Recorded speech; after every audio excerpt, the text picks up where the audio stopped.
अब आरव और आध्या अब उस टूटे हुए गांव में खड़े थे, जहां हवा भी जैसे सदियों पुरानी चीखें सजोए हुए थी। आध्या धीमे से बोली, आरव, मैं सिर्फ भटकती आत्मा नहीं हूं।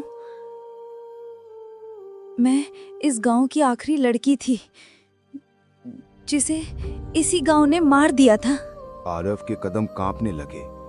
यानी जिन्हें तुमसे डरना चाहिए था वो इंसान ही थे। आध्या ने सिर झुका दिया, उसकी आंखें भर आईं।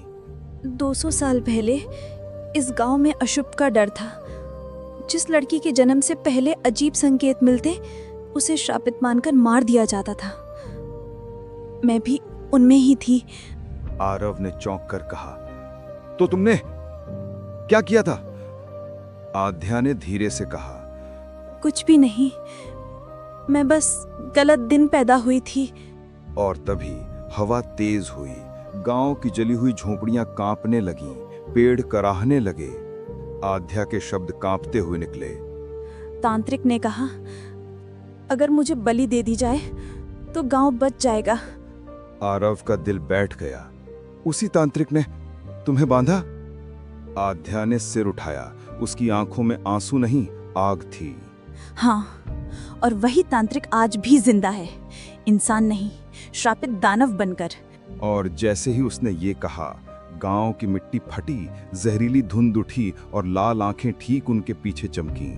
वह गहरी दानवी आवाज फिर गूंजी, अच्छा, सच बाहर नहीं आएगा। आरव ने आध्या को पीछे किया। अब नहीं, अब मैं डरने वाला नहीं हूं। आध्या चिल्लाई, नहीं आरव, तुम नहीं समझते, ये दानव तुम्हारे डर पर पलता है। पर आरव एक कदम आगे बढ़ चुका था। काली छाया उनका रास्ता रोकने लगी और हवा में मौत की गंध फैल गई।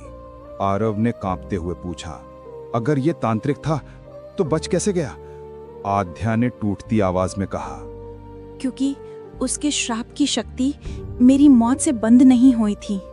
जब तक मेरी कहानी पूरी नहीं होती वह भी नष्ट नहीं होगा। और तुम मेरी कहानी का आखिरी हिस्सा हो आरव। आरव सन्न रह गया।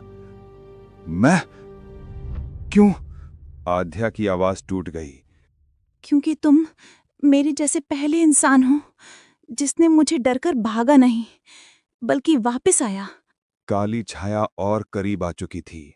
पेड़ एक एक करके टूट रहे थे, धरती कांप रही थी। आध्या ने आरव का हाथ थाम लिया। अब जो होने वाला है उसमें हम दोनों के जीवन का फैसला छुपा है। लाल आंखें और चमकीं। आखिरी बार कह रहा हूं आध्या, सच मत खोलो।